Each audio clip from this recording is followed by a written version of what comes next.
in the report, they talked about forming advisory councils.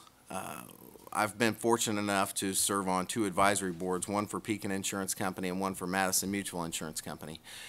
Both have been extremely rewarding experiences, and the purpose there and the reason the companies form those is we are their customer. So they want to know, what can we do for you to help you serve your customer? Okay, if you've got your home insured with Tingley Insurance, you're my customer. The insurance company, in these cases, want to hear from us, what can we do better to make your job easier, more productive? How can we better serve your client? Those advisory councils, and as a result of those, they've made changes, and those changes have been extremely successful for agents in the field to do our jobs better. The same thing could go for universities in their particular field, is contact business leaders, and the business leaders should contact the universities as well, and form advisory councils. And the graduate programs could ask the question to that advisory council, what are you looking for? What do we need to focus on? What are the technologies that we need to gear towards? What are the conflicts that are in your business or in your industry that we can do case studies on? How can we communicate better to work out some of these lessons in practice, per se, and learn those lessons? I think advisory councils in that report, from a business and industry perspective, is one of the things that we could provide that could be most valuable to the educational experience, is to communicate better with the colleges and universities on what are the challenges that we face. And again, another challenge is, how do we keep talent at home?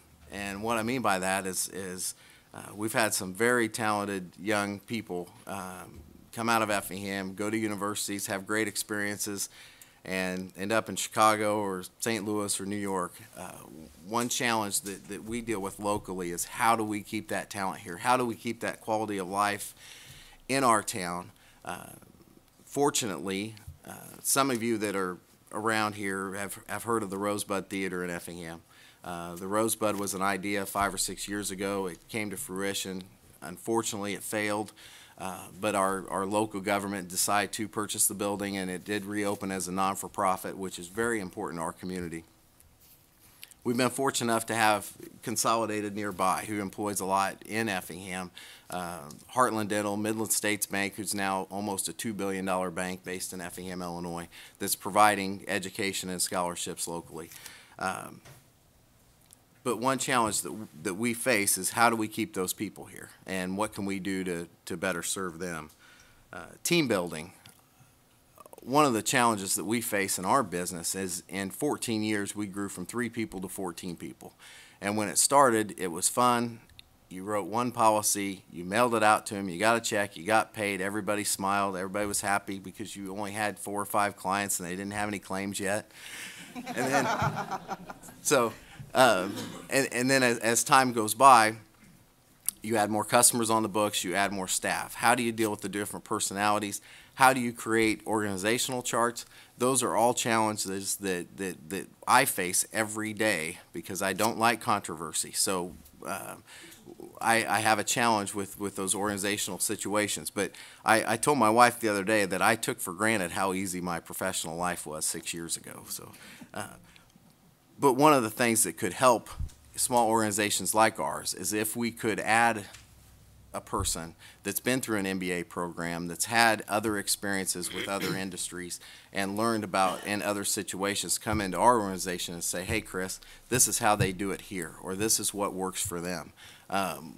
One of the disadvantages of being an independent agency is that we have perspectives from 12 to 15 different companies we deal with, and we can't narrow that corporate philosophy down from the company level. I sometimes envy the State Farm agent in town, because they have the resources of Mary and all their other associates that, hey, this is the best way to do it because we've studied it. We struggle with that, and if we can add value with some young, forward-thinking people coming from an MBA program, that would serve our business well.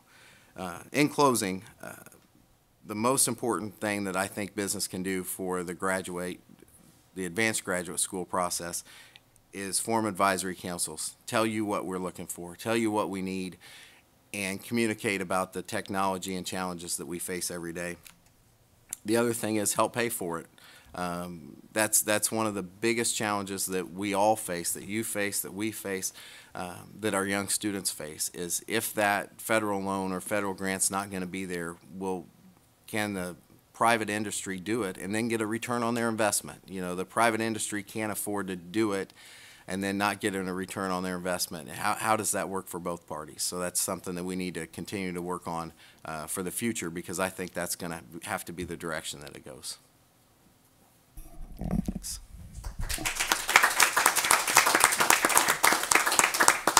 Now I invite you to ask the questions that I'm sure are percolating out there. It's been a very lively discussion and important, so questions. Yes?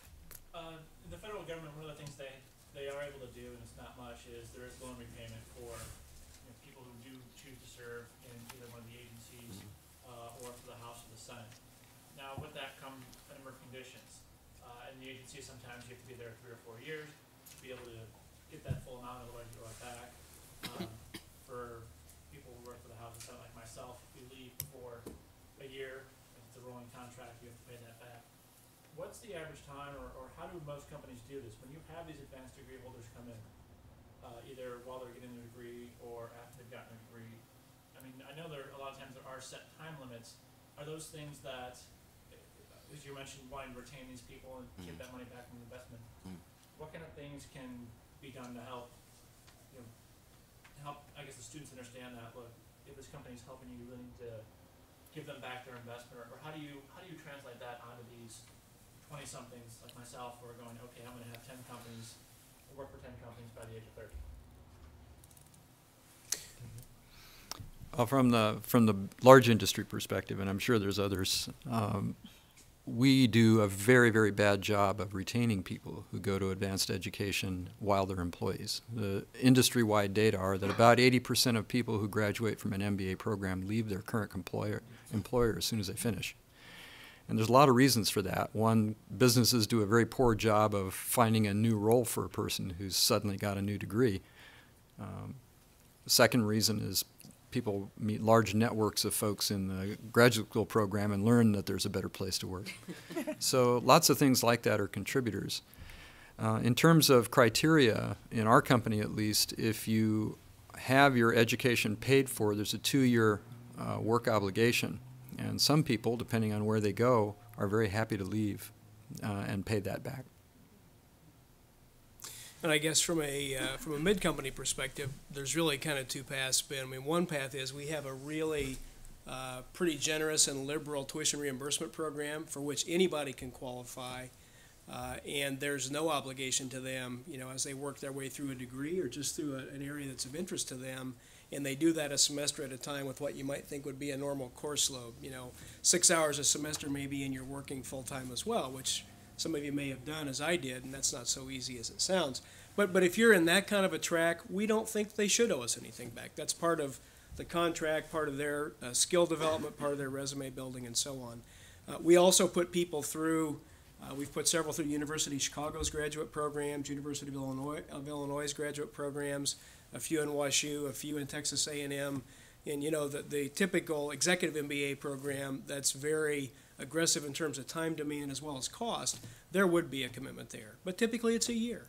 We're not looking for you to mortgage your home or your children or your future, but if we put down the $40,000 or $50,000 in outlay and the lost time to put you through a program like that, we expect a year, and that's typically for a program like that what our company would expect in terms of retention. And if you leave, it's prorated. Give us 6 months, you owe us half the money back. But we think that's fair. I wouldn't want anybody to say this, but we hardly ever collect the money when people leave. But most people honor that. Hey, it's a contract, and they're gonna give us the year. So